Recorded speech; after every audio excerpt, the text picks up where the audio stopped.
Бүгдээрээ сайн уу? Өнөөдрийнхөө бичлэг тавтай морил. Тэгээд өнөөдрийн миний бичлэг болохоор 12 сард гарах гэж байгаа 4 гоё бичлэгний маань эхний бичлэг орж ийн. Тэгээд гачиг дээр харж байгаачлан 20-наас хүрээд миний ойлгосон, бас сурсан 20 зүйлээ би та бүхэнтэйгээ хуваалцъя гэж бодсон байгаа. Тэгээд 12 сард орох 4 бичлэг маань болохоор дөрүүлээ ингээд 2020 оноо ерөнхийдөө дүгнээд 21 ондоо ингээд бэлдэх маягийн 4 гоё бичлэг орох байгаа. Тэгээд би тэр 4 бичлэгэндээ амар happy байгаа. Ингээд дараа үр үзсэн ч гэсэн айгүй гоё байх бах гэж бодоод тэгээд энэ бичлэгнүүдээ хийхээр шийдсэн байгаа. Subscribe дараад хүлээж агаарай. Тэгээд үзээрэй. Надтай хамт байгаарай. За эхнийх нь ойлгож сурсан юм болохоор бүх зүйлд шалтгаан байгаа. Би тэр шалтгааныг мэдэх албагүй, мэдгүй байж болно, мэдээгүй байж болно, мэдэгчгүй байж магадгүй. Гэхдээ би бүх зүйл шалтгаан байгаа гэдэгт итгэж сурсан. Жишээ гэх юм бол за надад хэнийг ямар нэгэн таагүй үйлдэл үзүүл, хариу үйлдэл үзүүллээ гэж бодъё. Тэгэхэд би тэр хүний ард ингээд шалтгаан байгаа гэдэгт нь би итгэж байгаа. Жишээ нь тэр шалтгааныг би мэдэхгүй байж болно, тэр хүний амьдралд юу тохиолдсон байж болно, тэр өдөр тэр хүний үед ямар ч өдөр байсан байж болно. Тэгээд би зүгээр тэр өдөр нь таг өдөр байсан юм да. Надаас болоод биш ингээд тухайн хүний өөртөө тохиолдсон юмнаас болоод иймэрхүү хариулт үзүүлсэн баг та. Тэр шалтгааныг би мэдэхгүй ч гэсэн тэр хүний хувийн амьдрал, тэр хүний өөртөө тохиолдсон зүйл болохоор би тэрийг заавал ингээд жоохон таагуулд үзүүлсэн хэрэг таагуулд үзүүлэх хэрэггүй зүгээр ингээд амар гоё хүлээж аваад шалтгаан байсан байхаа шалтгаан байгаа болоод ийм үйлдэл хийсэн байх гэд итгэж сурсан. Бүх зүйлд шалтгаан байгаа. Тэгээд тэр шалтгааныг чи мэдэх албагүй, мэдээгүй байж болно, мэдгүй ч байж магадгүй. Гэхдээ зүгээр шалтгаан байгаа гэдэгт итгээд гоё хөнгөнөөр хүлээж авч сураарай гэж хэлмээр байна. За дараагийнх нь хоёр дахь зүйл нь болохоор ер нь хүн болгох хүсдэг багт юм ингээд амар гоё аз жаргалтай, инээд хөөртэй, бүх хүмүүстэй гоё харилцаатай, бүх хүмүүс чамд ингээд гоё хандаасаа ч юм уу тийм ингээд тийм дандаа гоё зүйлийг хүсдэг шүү дээ. Гэхдээ яг амьдрал дээр яг тэр зүйл бүгд болохгүй. Гэхдээ тэр зүйлийг би өөрөө болгож болох юм байна гэдгийг ойлгосон. Би ингээд өөрөө амар гоё баймаар байгаа мөртлөнгөөсөө ингээд за жоохон тавгүй байлаа гэж бодъё. Ингээд муухайлах гээд ингээд жоохон сонирмолчтой шүү дээ. Тийм өдөр боллоо гэж бодоход би тэр өдрөө амар гоё байлгамаар байгаа болохоор өөртөө ингээд тэр өдрийг амар гоё өдөр байна да гэдгийг өөртөө мэдрүүл сурсан гэх юм уу. Ингээд тэгэхээр жижигхэн зүйлээс ингээд амар гоё аз жаргал мэдрээд тухайн өдрөө ингээд амар гоё болгож болт юм байна. Зүгээр би ингээд юу бодхоос би ямар баймаар байгаагаа мэдчихвэл яг тийм байх нэг л бүтлээчгээд тэр өдөр яг чиний хүснээ байд юм байна гэдгийг амар ойлгосон. За тэгээд гуравт нь болохоор өөрийнхөө хийж чадах бүх зүйлээ хийн. Өөрийн байж чадах хамгийн сайнаараа хичээн. Тэгээд хариу үйлцэнгийн бурхан даатгаж сурсан гэх юм уу. Би ингээд төгс хүн биш болохоор би бүх зүйлийг төгсгийж чадахгүй. Гэхдээ би ингээд төгс байхын тулд өөрийнхөө хамгийн байж чадах хамгийн сайнаараа байна. Харин тэгээд үлдсэний бүгдийг бурхан харж байгаа болохоор зохицуулаад өгд юм байна. Зохицуулаад өгөх юм байна гэдгийг ер нь бол ойлгосон. Дараагийнх нь болохоор дөрөвдөг нь болохоор өөрийгөө хайрлаж сурсан. Яг хонгор зүйлд юу хэрэгтэй байгаа, хонгор зүйл яг юу хиймээр байгаа, яавал гоё гэдэг, яавал гоё байх гэх юм ингээд яг өөртөө анхаарал тавьж өөрийгөө хайрлаж сурсан. Тэгээд яг энэ дээр бичсэн болохоор би гэж байхгүй. Өөртөө ном уншиж, өөртөө цэвэр агаар өгч, өөрийгөө инээлгэж, өөрийгөө жаргалтай газар байлгаж, өөртөө гоё мэдрэмж өгч, өөрийнхөө дуртай зүйлийг хийж, өөрийгөө л ингээ хамгийн ихэнд тавьж сурсан. Тавд нь болохоор миний ойлгосон зүйл болохоор би өмнө ингээд амар бүрэг гिचимхий, ингээд амар хаалттай, ингээд өөрийгөө зүгээр ингээ хаачдаг тийм хөлтэйсэн баггүй юу. Тэгсэн мөчлөнгөөс би ингээ найзтайгаа амар гоё дотн гэх юм ингээд амар гоё нээлттэй байхыг өөрөө ингээ амар хүсдэг. Гэхдээ ерөөсөө тийм байж чаддаг байсан баггүй юу. Хүн өөрөө амар нээлттэй, амар хөнгөн, амар гоё цоглог, амар нээлттэй ингээл зүгээр ийм байх юм бол яг өөрийнхөө хүсэж байгаа тэр ингээд амар гоё хүрээлэлээ бий болгоод яг тэр өөрийнхөө хүсэж байгаа газараа байж болдгийм байна гэдгийг ойлгосон. Одоо тийм байгаа гэж найдаж байна. За ойлгосон сурсан зүйл маань гэх юм бол багшаар биш би өөрийгөө миний тарих өөрийнхөө тархийг ингээд юм хийгээч энийг хий гэд ингээд дахиад өгдөг болсон юм шиг санагдсан. Тэгээ энэ бас миний 20 нас хүрээд сурсан нэг зүйл ах гэж бодчих. Тэгээ жишээ гэх юм бол багш энийг хий тэдэн өдөрт тэрийг хийх ёстой гэрийн даалгавар тийм өгсөн гэж тийм маягаар хийх юм бол ингээ амар дарамт болоод тэгэж би өөрөө амар зүрүүд тэг ингээд бүр улам хиймээргүй санагдаад байдаг байхгүй юу?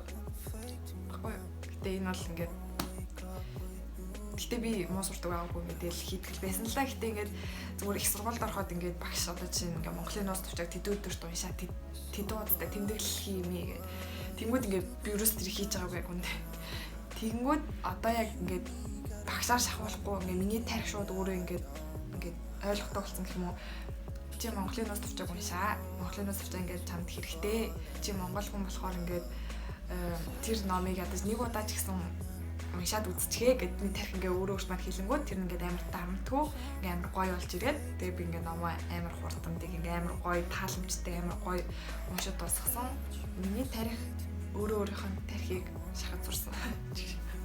Өөрийнхөө тархийг шахаж сурсан. Өөрийнхөө тархийг ингээд юм хийгээд өгөөч ээ. Ингэсэн дээрээ гэд өөрөөс маань ингээд хэлээд өгдөг болсон. Тийм. Далаатах нь уншиж бичиж сурсан. За тэгээд энэ юу яриад байгаа юм шиг бичиж сурах чинь байгаа гэдэг үзчих юм уу нэг гэрэн гэдэл уншаа бичиж сурдаг үстэй гэж магадгүй. Гэхдээ яг мэдгүй би яг энэ жилэл яг ингээд яг жинхэнэ уншиж жинхэнэ бичиж сурч байгаа юм шиг санагдаад байгаа. Тогтмол уншиж сурсан. Тогтмол бичиж сурсан. Хизээ бичмээр юм хизээ уншмаар юм гэдгээ тодорхойлсон бол энэ үйл чинь ингээд амар тогтмол ингээд амар дуртай хийдэг зүйл болоод болчих юм шиг санагдсан. Тэгээд миний хараа бол одоо жишээ би бол хизээж өглөө юм уншихгүй байна. Өглөө ном уншихгүй байна гэж ойлгосон. Тэгээд бичих зүйл болохоор би тогтмол бичиж байгаа гэдэг ингээд бүр ингээд өдөр болгон бичих биш. Гэхдээ ингээд амар ямар үед бичмээр байгаа мэддэг болоод яг тэр үед ингээд бичиж сурсан. Тэр нь болохоор одоо жишээ би ингээд амар хүнтэй ярмаар байгаа. Юм ярмаар байгаа үедээ эсвэл ингээд ямар ч хүнтэй ярмаар ингээд дотор ингээд амар сонирхолтой байх үедээ. Тэгээд заримдаа би тэмдэглэлийн дотор дээрээ заримдаа болохоор утасныхаа нөт дээр бичээд тэгээд дараа нь хевлээд наачдаг нөгөө төвтөр дээр. 8 дахь зүйл нь болохоор би яг энэ жилээс усныг бүр амар сайн уудаг болсон. Яг ингээд ус уух хэрэгтэй гэдэг чинь угаасаа хэрэгтэй. Гэтэ өмнө нь ингээд байнга тогтмол ууж чаддаггүй байсан бол одоо ингээд уугаас сурцсан. Тэгээд ууж сурахын тулд хамгийн нөлөөсөн зүйл нь бол зүгээр л усны савнд усыгээд байнга хажуудаа авч яв. Тэгэл чи хүссэн хүсээгүй автоматар тэр усаа угаалаа. Тэгэл нэг мэдгэж тэр усны савыг байнга авч чаддаг болсон байна. Байнга ус уудаг болсон байна. Тэгээд амар гоё байна. Тэгээд ууж сурсан. За 9 дахь зүйл. Энэ жилээс болохоор яг төлөвлөлт сурсан. Одоо жишээ нь миний хамгийн ойлгож байгаа нэг сайн төлөвлөх арга гэх юм уу? Бол ингээд заах утсан дээрээ to-do list гаргаад төлөвлөөд бичээд байдаг. Гэхдээ одоо чинь ингээд зарим нэг өдөр ингээд амар их ажил амжуулах хэвээр ганц 2 өдөр байдаг шүү дээ. Тэрэн дээр орой унтахаас өмнө бодож байгаа. Ингээд унтахаас өмнө ондохтой бодож байгаа шүү дээ. Бодож байхдаа маргааш ийм хийх хэрэгтэй байна. Тэгээд алийг нь би юугаа хийж хахад ингээд давхар хийж болохгүй. Юугаа хийж хахад би юугаа хийх үстэй ингээд дахин дотор ингээд кино шиг ингээд маргааш ингээд чад ингээд бодоод төлөвлөчгөө ингээд кино шиг болгоод дундаас ингээд ямар ч ажил харахгүй, ямар ч ажил мартахгүй. Тэгээ аюу гоё болдог. За 10 дахь нь талтаа орж байна. 10 дахь нь болохоор би өөрийгөө хүнд итгүүлж бас хүнд итгэж сурсан гэж бодож байгаа. Хүнд итгэх гэдэг амар хэцүү. Гэхдээ итгэх хүндээ өөрийнхөө итгэлийг өгч сурдаг байх хэрэгтэй юм шиг санагдсан. Хэрвээ чи зөв хүндээ итгэлээ өгөх юм бол тэр хүн чиний итгэлийг алдахгүй тулд ингээд улам сайн байх болно гэх юм уу. Тэгээд хүнд итгүүл сурсан гэдэг нь болохоор яг ингээд ээж аав дээр гарсан гэх юм уу. Энэ жил ингээд би амар их гадуур тийсэн, амар их ийш тийшээ явсан. Тэгээд тэр болгонд ингээд ээж аав маань надад ингээд амар гоё итгэсэн. Тэгээд итгүүлэхэд бас би бас юм хийлээ. Хүнд итгээд өөрийгөө хүнд итгүүл зураараа гэх юм бол ингээд амьдрал амар гоё болно. Амар болдог юм шиг санагдсан. За тэгээд 11 дахь зүйл. 11 дахь зүйл нь болохоор судас тариа зурсан. Би гэдэг яг болдог болохгүй гин мэдгүй байна. Гэтэ угаасаа болохгүй байх мэрэгчлийн өмч болохоор гэхдээ ямар тааж ямар нэгэн гинтийн шаардлага болоход ер нь бол судас тариа хийх чадхаар болсон. Тэгээд өөртөө хийж чадчих. За тэгэхдээ та нарыг тэгж өөртөө тариа хийж хүн тариа хий гэж байгаа юм биш. Бас аюултай. Болохоор зүгээр миний энэ жил сурсан зүйл юм бол тэгээ суд тариг сурсан болт юм байлээ. За 12 дахь нь болохоор машин барьж сурсан. Ингээд би ер нь бол машин барьж чаднаа. Би ингээ ямар ч үед хизээж хаанч өөрийгөө ингээд аваа явчих чаднаа. Ингээд ямар ч нөхцөл байдалд ингээд машина бариад аштайх явчих чаддаг болсон. Үйл цастай, шурхтай, бороотой, артай харах уу ямар ч нөхцөлд юм бол барьж чадхаар болсон. Чадна гэдэгтээ итгэлтэй болсон. За тэгээд 13 дахь нь болохоор яг үнийг хэлэхэд би хоол их амар дургу, бүр амар дургу. Тэгээд зарим дээр бууз мууз хошур тэгээд шилтэй холмол ингээд ерөөсөө ер нь хоол хийх амар дургу, хоол хийх хүсдэггүй, хоол хиймээргүй байдаг. Гэхдээ ингээд хийх юм бол өөрөө хийждэг. Тэгээд ээж намайг загнаадсан болохоор эмэгтэй хөлтэй яасан хоол хийж чадахгүй аль ихнэр болоод яасан гэдэг. Тэгээ би энэ жил бичиж агаад ганц 2 3 4 5 хоол хийж сурсан шинээр. Тэгээд тий шинэ хоолод хийж сурсан байгаа. 4 дахь зүйл нь болохоор амар их юм байгаа нь ингээд амар их хэрэггүй юм байгаа нь ингээд миний цаг хугацаа хүч хөдөлмөрийг амар шахт юм байна гэдгийг ойлгосон. Тэгээд яаж ойлгосон бэ гэхээр би ингээд өмнөх байрандаа хахад манай гэдэг амар их юм байдаг гэсэн. Тэгээд би баг 2-3 цаг гэвээ зэрлдэг байсан байхгүй юу. Тэгээд шинэ байранд орж ирээд ингээд ихэнх юмаа ингээд өөр газар хураагаад тэгээд энэ байрандаа ингээд амар гоё минимал амьдрийгээд амар цөөхөн тавилаагаа амар цөөхний тогшил ингээд бүх юм амар цөөхөн болгоцсон. Тэгсэн чи би 30 минут нь гэрээ зэрлэлсэн. Тэгээд тэрийг ингээд бодоод ингээд амар их юм байгаа нь буцаад ингээд намайг амар миний ингээд амар цаг хугацаа амар ирч хүчийг ингээд амар хомслоод байгаа юм байна гэдгийг ойлгосон. Тэгээд гоё бүгдээрээ гоё минимал амьдарцгаая. Тэгээ 15 дахь нь болохоор ээж автагаа хаана байна? Тэр газар бол миний гэр юм байна гэдгийг ойлгосон. Хаанч байсан бол гэд ер нь бол хаанч амьдарсан тэнд аав гэж оролцох байх юм бол тэр ингээд миний гэр юм байна гэдгийг амар сайн ойлгосон байна. За 16-т нь болохоор хүнд үгээ хэлж сэтгэлээ илэрхийлж сурсан гинэ. Яг зарим хүнд ингээд шууд үгээ хэлэх ингээд ийм байна ингээд санагч тэгчин гэдэг нь ингээд жоохон төвхтэй байж магадгүй. Гэхдээ би ингээд илэрхийлмээр байдаг болгож өмнө ингээд илэрхийлж чаддгүйсэн байхгүй. Тэгээ одоо илэрхийлдэг болсон надад ингээд амар гоё байгаа. Тэг ингээд тэр нь ингээд миний сурсан энэ он сурсан чухал зүйлсүүдийн нэг гэж би хувьдаа бодож байгаа. Тэгээд энд нь болохоор хамгийн гол нөлөөлж байгаа юм болохоор эхлээд би өөрийгөө ойлгох хэрэгтэй юм шиг санагдсан. Одоо ингээд надад ийм санагчин тэг санагчин гэж сэтгэлээ хүнд илэрхийлэхийн тулд би өөрийгөө эхлээд надад яавал ингээд муухай байдаг, надад яавал гоё байдаг, би юунд дуртай, би юунд дургүй гэдэг өөрийгөө эхлээд мэдэх хэрэгтэй мөлий.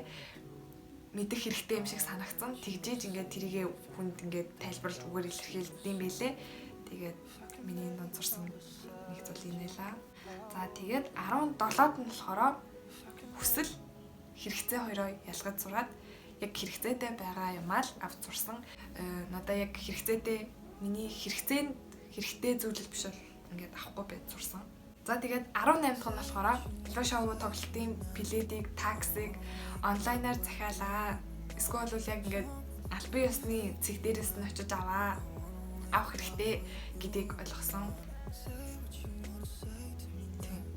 Болготсон байт юм аа.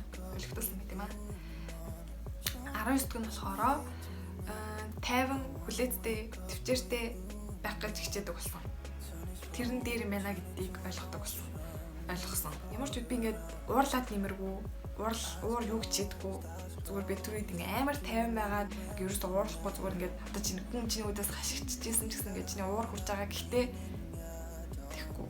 Ингээд дотроо ингээд амар гоё юм бодоод зүгээр ингээд энэ хүнд уурлах шалтгаан байгаа гэж бас бодоод тэг ингээд зүгээр өөдөөс нь ингээд тийм жоохон зарим дургуй гэж бодоод зүгээр ингээд амар чимээг байгаад тийм болж игэл ингээ гоё зүгээр инээмсэглээд заримын жоохон уураг урж магадгүй гэхдээ ингээд надад дотроо ингээд хүн өөдөөс чиний өөдөөс ингээд хашгирж байхад би ингээд дотроо ингээд гоё ингээ инээмсэглээд ингээ амар тайван байгаа надад ингээд амар кул мэдрэмж төрүүлсэн. Тэгээ тэрнээс хойш ингээд зөв ингээд уурлах хэрэггүй маань ууругаас юмныг бүхнийг шийдэж чадахгүй тийм болохоор би зүгээр ингээд амар гоё кул бай гэж одоо ингээд уурлахаа болсон.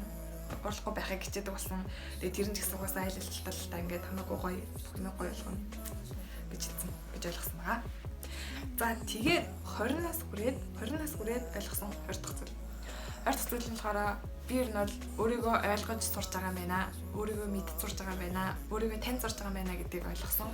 Тэгээд энэ процесс угаасаа ингээд амьдралдаа хийж болох, ойлгож болох хамгийн чухал зүйл гэж би хувьдаа бодож байгаа. Тэгээд цаашдаа ч гэсэн өөрийгөө ойлгосоор, өөрийгөө сурсаар, өөрийгөө мэдсээр байх. Тэгээд 2020 онд ойлгосон сурсан миний 20 зүйлтэй хамт байсан баярлалаа. Тэгээд дараагийн бичлэгээр уулзцгаая. Баяртай.